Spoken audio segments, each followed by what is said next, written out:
Hello friends, and welcome to this video as we look at data visualization in Power BI. In today's video, I'll be showing you how you can create a line and clustered column chart. My name is Mercy Consolata-Keller. Let's get started. So for those of you that are not familiar with combining different chart types, today you're in for a treat.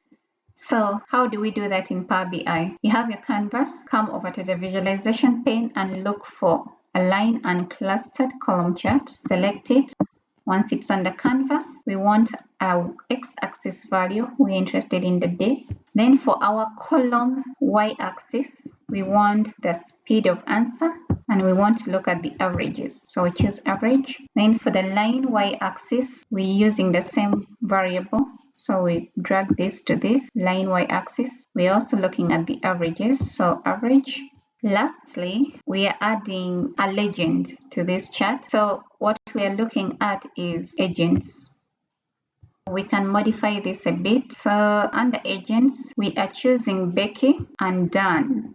So Becky and Dan, and you basically have your chart already created. So next step, we are doing basic formatting to this chart to make it look presentable to the audience. So come over to the visualization pane and then choose format your visual. So under visual, we have the x-axis for values. We want to make the values bold, increase the font size to 10, change the font color to black. For the title, we want to make the value bold. Then you can leave it there, or in my case, I want to turn it off. Now let's cross over to the y-axis. For the values, make it bold, increase the font size to 10, change font color to black. For the title, we just make it bold. And then for the text of the title, it's reading average of speed of answer in seconds.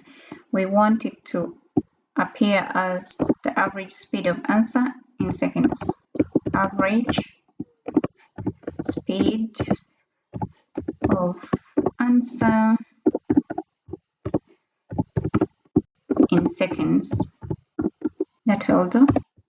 I have the legend. I want to make modifications to the text. So make the text bold, increase the font size a bit to 11, change the font color to black. That grid lines, I'm not interested in having them, so I turn them off. Okay, we are rolling. Now for the line, we want to change that line color to something else. So under line, I'm going to choose color. Then instead of the green, I'm choosing yellow. Let me go with this.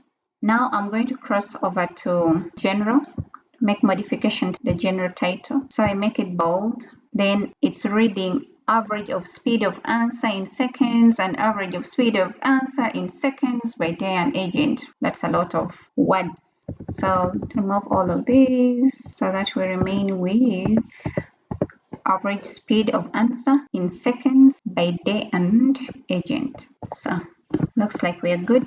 I can adjust the positioning, so I let it be centrally placed. And the last item here before I leave is the visual border.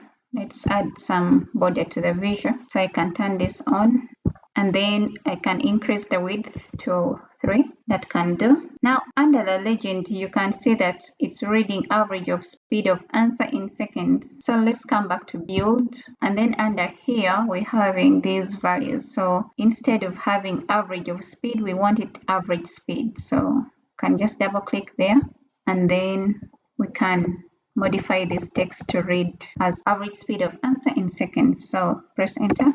And that is that. Now you have your chart created. If you've enjoyed the content of this video, please give it a thumbs up, share with your friends, and subscribe to the channel so that you're updated on new videos once they're released. Thank you and happy learning.